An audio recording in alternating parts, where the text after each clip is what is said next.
Hey everybody, welcome to Blind Fandom Reactions presents a brief review of Hazbin Hotel Season 2, Episodes 3 and 4, brought to you by the Indie Rebellion. Now, I realize that I am super late, and I apologize for that. I know that we already have episode 5 and 6. That is in the books, and I will be coming out with that episode as soon as possible. But we're going to talk about 3 and 4 today. And so, as always, we'll do just a brief recap with kind of my commentary as we go. And then I will tell you the things that I liked and disliked about the episode. And then I'll talk to you a little bit about some of my predictions. Okay, so episode 3, we start off with Charlie just running to tell her friends, hey, Emily just came and Sir Pinchas was redeemed. He's in heaven now. And Vaggie, of course, is very skeptical. She doesn't trust the angels for good reason, right? Because she was betrayed by them. And so Charlie is very much just excited that her hotel works. So that is her main focus. We also see that Vox's smear campaign on Charlie is really having an impact. There's lots of graffiti, and Hell is really just falling for the way that everything has been twisted. So, Vox is talking about how Charlie is a dictator. We have covered that in the last episode, where Vox was spinning Charlie's journey to helping sinners be redeemed. He is spinning it as her trying to change people. And so Charlie is not really for this. So she reaches out to Vox. She's trying to clear her name, and she wants to interview one of his reporters at the hotel, wants them to come and see the hotel, and wants to show and announce that it works because Sir Pinchas has been redeemed. The only problem is, and this is going to come up soon, but she has no proof. She just has Emily's word. Meanwhile, we have Cherry, Husk, and Angel Dust, and they're talking about Sir Pinchas getting into heaven. So we're getting their reaction. Husk is impressed. Cherry, meanwhile, she has a lot of feelings. She feels angry and she feels guilty for dismissing Sir Pinchas, and is really trying to I think she's trying to justify the way she treated him, and she's just really in a lot of pain and in a lot of denial, and she deals with that with anger. We have Angel and Husk doing a lot of flirting, of course, and again, the dynamic has changed, right? Not only does Angel seem to be a little more low-key, a little more respecting of Husk's boundaries, but Husk seems to be a little more into the flirting himself.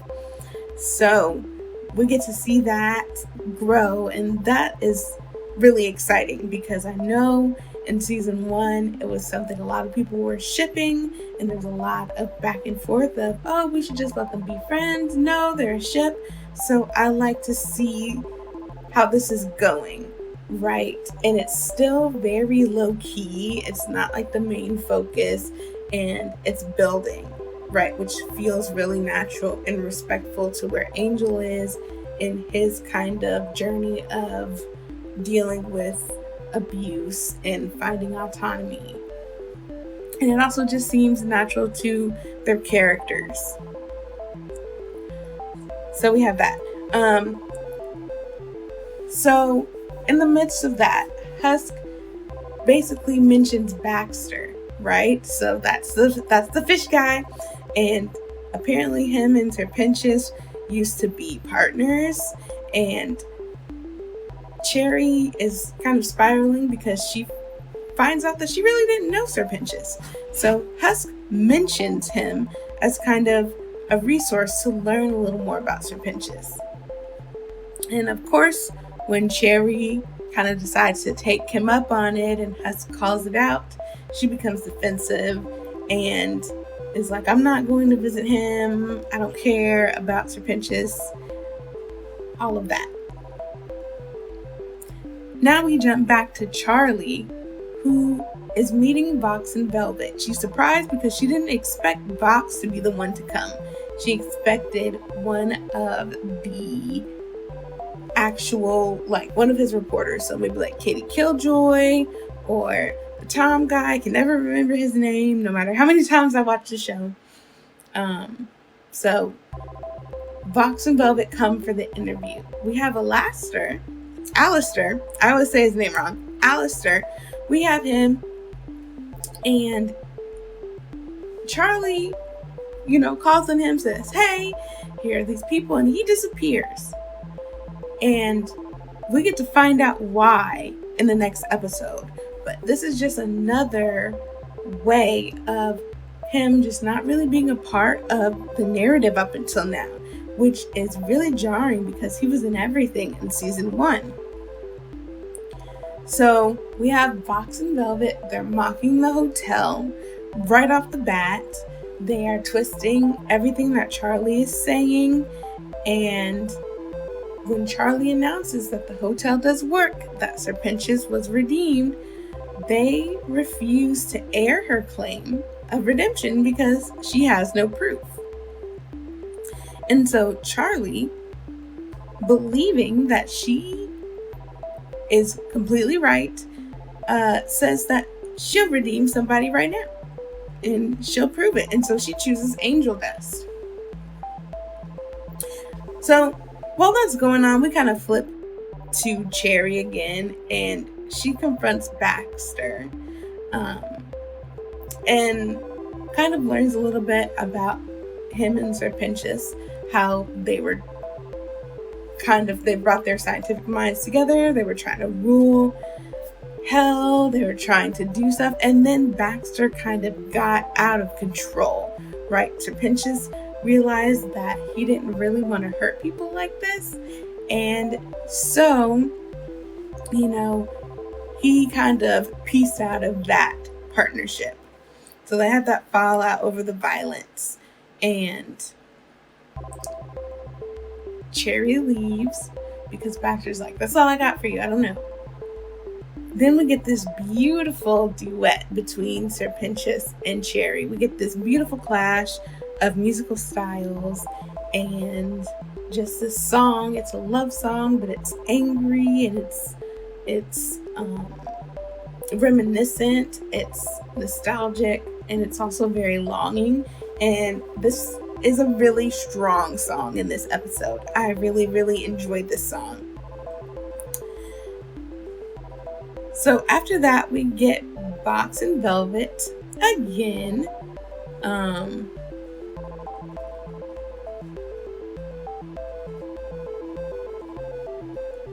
So we get Vox and Velvet again, and they're actually watching as Charlie is trying to redeem Angel Dust, right? And so it's this big thing where Charlie is really hyperfixating on having Angel act like Serpentius because she thinks that this is the way he was redeemed, because she really doesn't know how it works still. So she's just desperate. She's trying everything.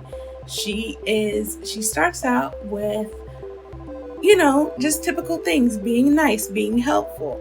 But then she has Angel, talk like Serpentius and dress like Serpentius. And then she comes to the conclusion that Angel has to sacrifice himself, right? So she creates this scenario where Angel has to save Husk by moving him, because they tied Husk to this railroad track, and Angel has to go and save him. And so it's just very overacted, over the top. And meanwhile, Vox is creating the ultimate chaos by removing the brake. And for some reason, they get Nifty to drive the train. And Nifty, we know Nifty, right? She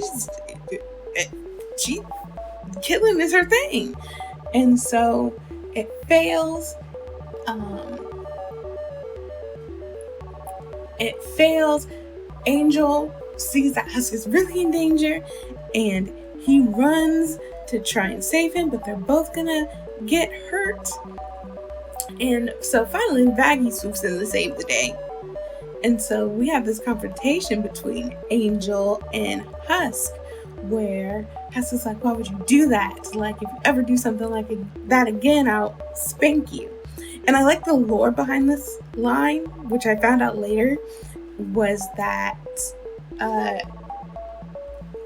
Keith David chose to say that particular line because he felt like Husk wouldn't say anything too violent to Angel, just knowing his past. And we get to see Angel doesn't even react to it. He's angry. He's like, why are you mad at me? I was saving your life. And Husk was like, just so angry. So we have a lot of that going on. Charlie apologizes, of course, and Angel is furious, but he's like, okay, I forgive you, I get it, it's fine. And Charlie kind of comes to the conclusion that redemption has to do with how someone died. And so then she's like, okay, well, we just need to right the wrong. And Angel is really pushing back. He's like, I don't want to do this anymore. I don't want to talk about it. No. But Vox ends up revealing that Angel murdered his father. And there is so much shame. Charlie feels incredibly bad. Meanwhile, Vox is mocking Angel. Angel is furious and just kind of blows up at Charlie. It's like, you don't care about boundaries. You basically just ignored everything that I told you. And so he storms off. Charlie really is angry with Vox, tells him to leave. And she tries to fix it with Angel, but Vaggie just pulls her aside and is like, give him space, just let him go. And we have the ending with the newscast where Vox and Velvet twist everything and show what happened at the Hazbin Hotel, but they twist what was actually going on. But honestly, if you think about it, they didn't twist it that much because there was a lot of what happened, you know, the speedrunning redemption, the willingness to put people in danger, that did happen. Now, the reasoning was twisted and the motives were wrong, but Vox was not completely incorrect. Okay, so for episode 3, the things that I disliked, I think it's Charlie's characterization. It continues to feel very regressive in her personality. She seems very naive and she seems almost careless with her friends. And I get that she's going through a lot of trauma. I get that losing Serpentius and then finding out that he's actually in heaven and then dealing with the smear campaign is a lot on her, but it's coming to the point where it's getting harder and harder to root for her. And some people may argue that we're not supposed to root for her. I think to a certain extent we are. I think we're supposed to root for just the foundation of what she really wants to do, which is make life better for people. But the problem is she thinks that there's only one way to do that. And that's by redemption, by people going to heaven. And so I think that this is really driving her character into places where she is just not very likable and she's pushing a lot of people away. So that's mainly what I disliked about it.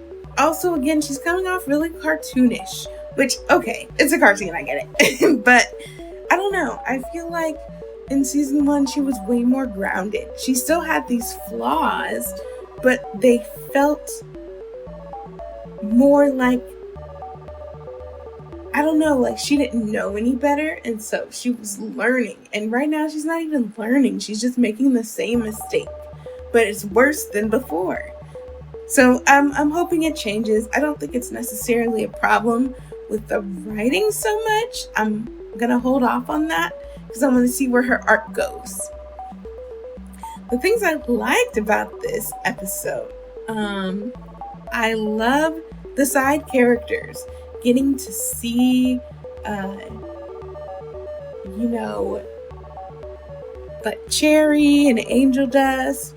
Baggy is shining. These side characters are really shining, and I like to see, and I think that's what makes Charlie so jarring, is because everybody else has moved forward in their character arc. Like, we see Baggy actively trying to find a new name. We see she's not as much in the background anymore. She's really like taking a step forward into leadership.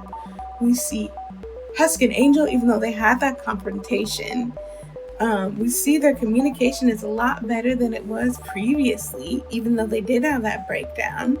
We see Cherry letting herself have some emotion, and we saw her decide to stay at the hotel. Now, I kind of feel like that came out of nowhere, so I almost wanted to put it in the dislikes category, but it's not a strong dislike. It's just kind of okay. I feel like there wasn't enough content from her to like warrant this payoff. Like, it doesn't feel necessarily satisfying, but again, I am willing to kind of wait and see where things progress with her.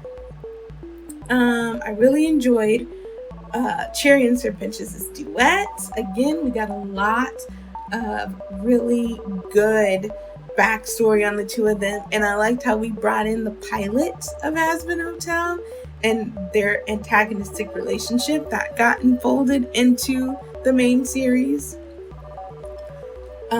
Vox and Velvet as villains is great. I love their dynamic. They're very charismatic, and they're the type of villain where it's like, you're not wrong, but you are. And so I think that's really cool. It complicates the narrative. I like this continued focus on propaganda and how you can take something that's technically true and twist it and just distort the truth to where you didn't really change it, you're just distorting it. So I thought that was really cool. All right, moving on to episode 4. So we have Charlie again, not really learning from what happened last time. So she wants to clear her name again. So she gets an interview with Katie Killjoy, and she wants to clarify the misinformation. Baggy is trying to let her know that this is not a good idea. You're still playing into their game. But she's like, I gotta do this. We kind of see a little bit a strain in Baggy and Charlie's relationship, because Baggy, she slips a little bit. She's like, stay with me, us. So she's like, at first she's like, stay with me, don't go. And then she's like, I mean us, the hotel, be here. We need you here. And so I think this is a precursor to a relationship breakdown.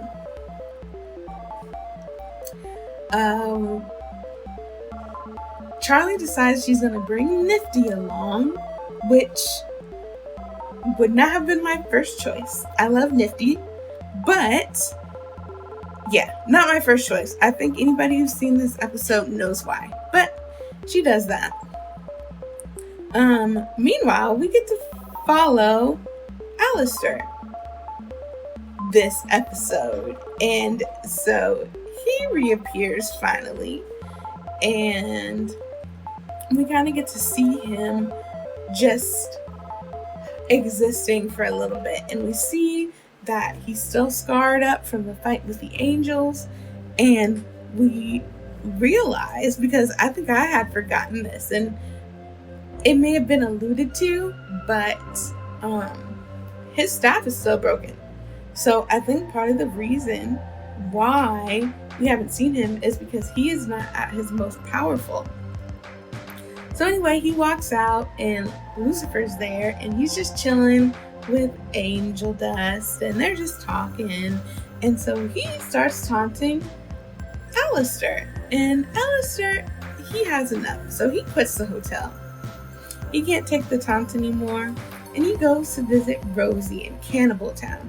Now, from season 1, there are so many theories about them. I know a lot of people shipped them.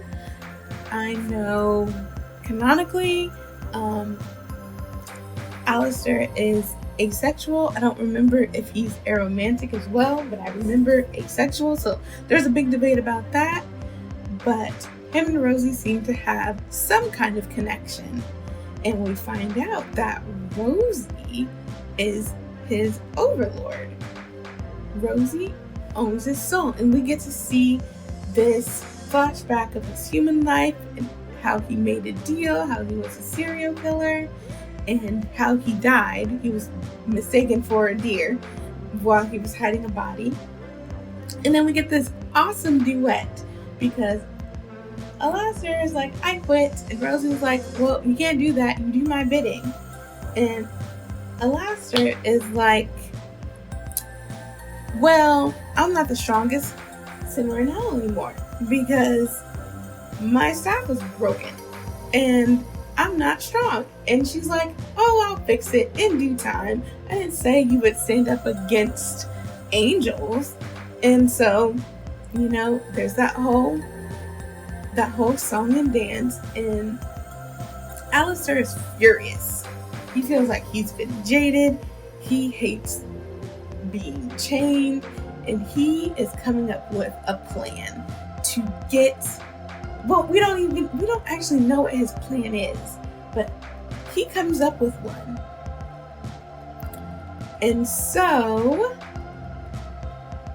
after that, we jump back to Charlie, who's in the middle of the interview. It's going poorly, as we all could have guessed. And so she finally is like, Nifty, tell them what's going on.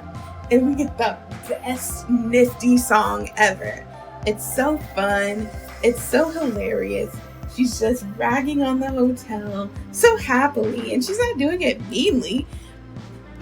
Somebody pointed out that Charlie told her to imagine the camera as a roach. So she's literally like telling a roach about the hotel. So all the stuff she's talking about, all the grossness and stuff, a roach would love. And so Charlie's like, well, can you help? Or, what are you doing? And then she's like, I'm helping. And she's so excited. And Charlie's like, can you help differently? And so she starts saying really good things about the hotel in Japanese. So nobody understands. And she's just having a great time. This is probably one of my favorites of the whole season this far. Probably this song and Gravity at this very moment of episode 4. Those are probably my top 2 so far.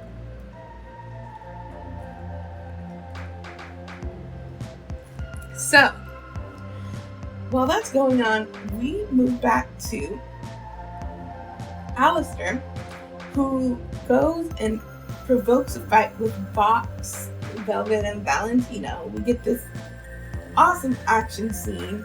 We get to see the way they kind of use their powers. Their forms predict their powers. So we have Velvet using some kind of social media poll as a bow and arrow, and it's just awesome. We have this fight.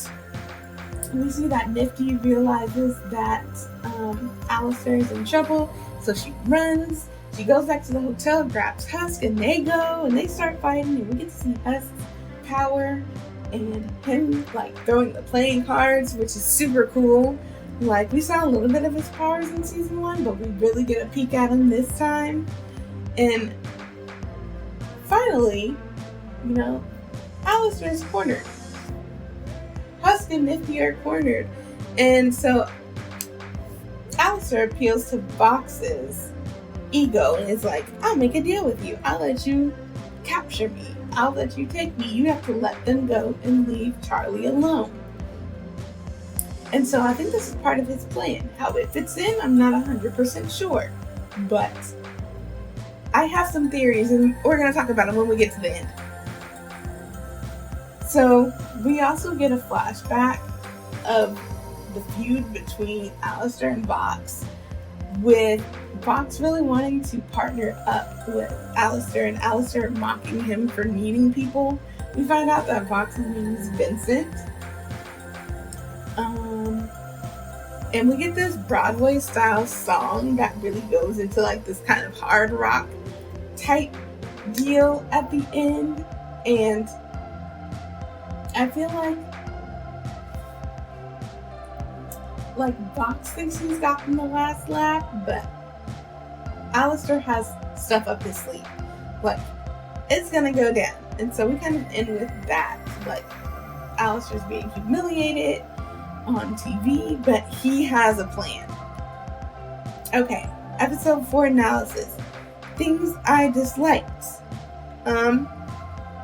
Again, Charlie's characterization. I just feel like she is not growing. And I feel like, I don't know, we've just been doing the same thing over and over and over again. And I get this happens in like a few days, but this is episode 4 and it's getting really monotonous with trying to, hear where she comes from. And so I kind of wish there was a little something, even if she were to change her approach a little bit. Like, if she still went on that interview, but she was like, okay, this is what we're going to do. But she still is very naive about it. Like, she's not even learning from what happened just the day before. So that's really kind of getting frustrating. I also hate how the rest of the hotel was kind of sidelined. I mean, Nifty had her moment, but I feel like Angel and Husk and Baggy were really sidelined this episode. And just with Charlie just not giving a lot of substance, I really wanted more of them. Of Baggy, of Angel, of Husk. Even more of Nifty. So that's kind of what I wanted more of. Let's see. As for the things that I liked about this episode, I think just finally getting to learn a little bit about Alistair, right? For so long, we just didn't know anything, and I love a good mystery, but when there's no payoff to the mystery, it starts to get a little frustrating. So getting to see that there is payoff finally is awesome. Getting his backstory was great. His song with Rosie, getting to finally crack the code behind that connection is really great.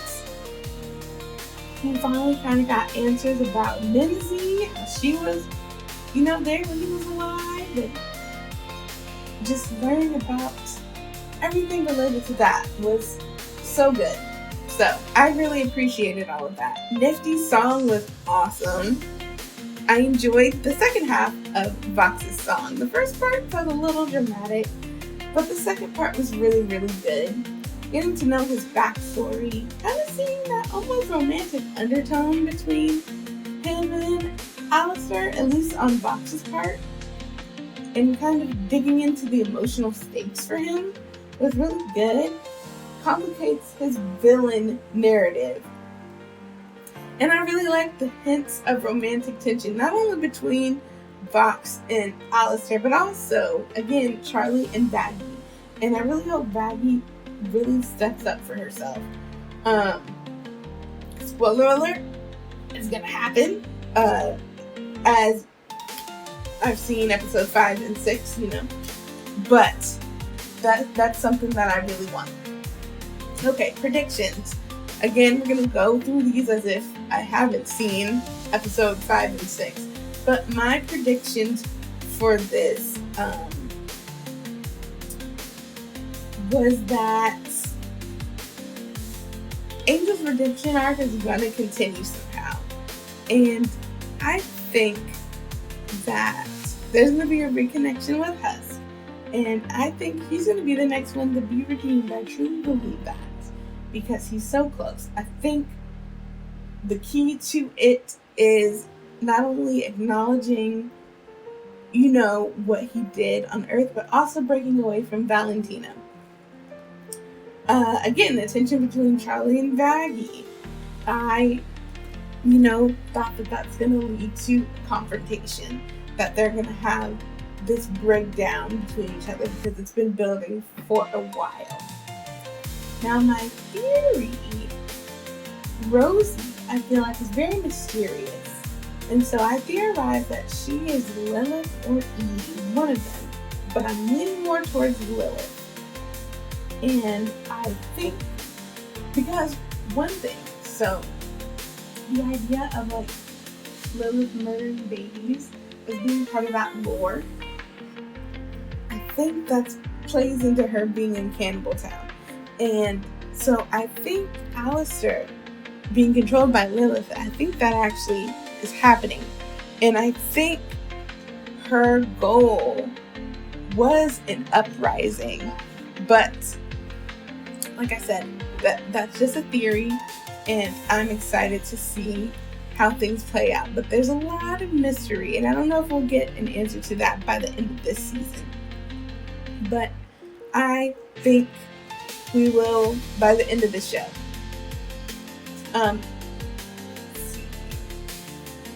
I think future redemptions may involve the human world as well. And so I think that's how IMP may tie in. So I'm really hoping to see how that goes. I really want to see the IMP gang. I would love to see them interact with the hotel. Maybe even Box hires them for some reason. I don't know. I think there's so much that can happen. And I am excited to see how that plays out. Alright, so that's it for Hazbin Hotel Season 2, Episode 3 and 4. I will see you for Episode 5 and 6. Until then, have a good one.